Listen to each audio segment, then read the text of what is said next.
Hello everybody, Paul Richards here with PTZ Optics. This is vlog number 27, and in this video we are going over our live streaming checklist. A lot of things that we've learned over the years. You will not want to start your next live stream without this. Free download in the link below. But let's go over it in this video so it looks completely clear to everybody how it works. So I got a little opening of the box over here of our brand new 12x USB Gen 2 camera in white. It looks slick, but that was shown in our last Friday stream, and of course you guys who own the cameras can take a look at it. You know what's in the box. Don't need to go over that. We're going over our checklist. Free download, and let's start it off right here. Setting up your live show, okay? So this includes everything that would basically be your live show setup. So your software, anything related to your show, preparing a manageable set of video assets, which can include video titles, overlays, additional video sources. You guys are video pros. I don't need to tell you about that.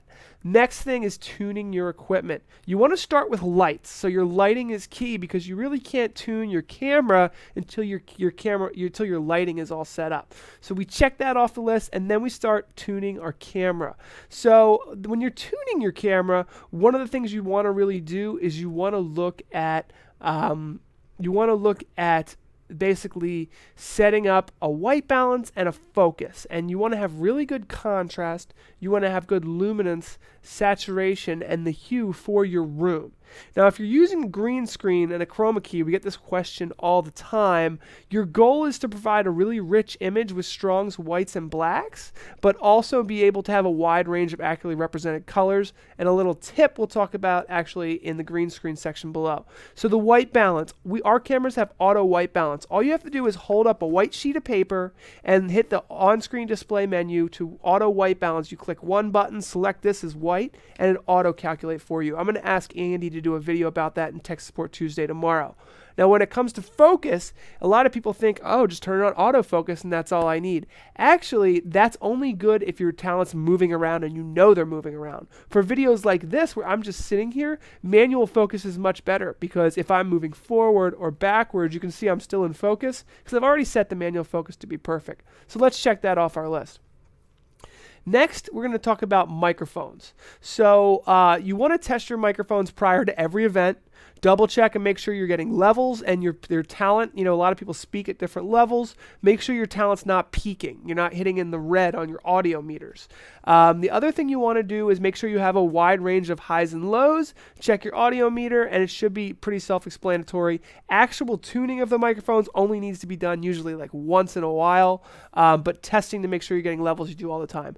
Green screen. So using a chroma key technology can be challenging unless you have really good lighting and a really good green screen. So assuming you have a good ideal green background, you can select that color in the chroma key, and I would always just kind of tweak that chroma key.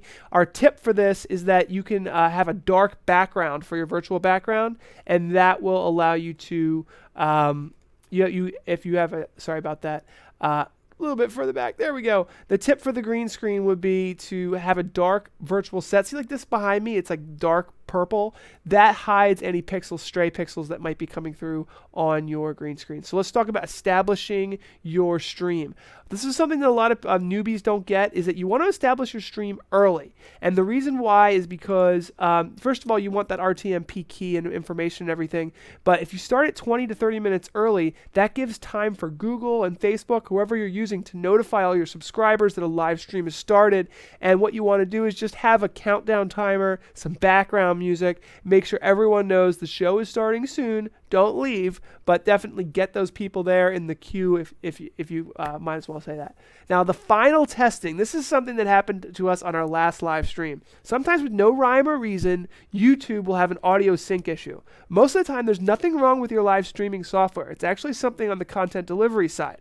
That's why live streaming software has something called an audio delay. So this last part here is really, really important. What you can do is this final test is you actually want to watch have someone do it yourself, plug in headphones and get on your phone or your computer and listen to your live stream. Watch your live stream. I like to do an audio sync where I go 1, 2, 3, 4, 5, and make sure that the video and the audio are perfectly synced. If not, make that last minute adjustment to really make sure everything's perfect. Last thing I have here is general tips. Obviously, share your live stream on social media. You also want to, don't forget to save time for question and answers and look at the chat room. These people want you to respond to them. So you can be responding to the Q&A the whole time, or you can reserve a special place in your show specifically for a Q&A, which we do at the end. Don't forget to have an outro. What is your business goal? Do you have a business goal? Don't forget that call to action to get your subscribers to do something. Download a free ebook, attend your upcoming webinar, or simply ask them to subscribe to your channel. I hope that was helpful. You can actually download this whole checklist. We have a presentation. If you're more of a visual learner or you want to give this to somebody in your company, you can download the presentation, or you can download this PDF document here and just have it. By the way, leave your comments below. We want to know if we missed something, if there's something that you do in your live show that really helps you avoid issues. You want to put it on our checklist, let us know. Already one I thought about was updating software, but I didn't want to put it on there because sometimes if you know everything's working with your operating system, with your software that you're using, you might just want to leave it. Sometimes updates can be a bad thing. We all learned that with Windows 10. Thanks for watching, everybody. Don't forget to subscribe to Tech Support Tuesdays tomorrow. I think something fun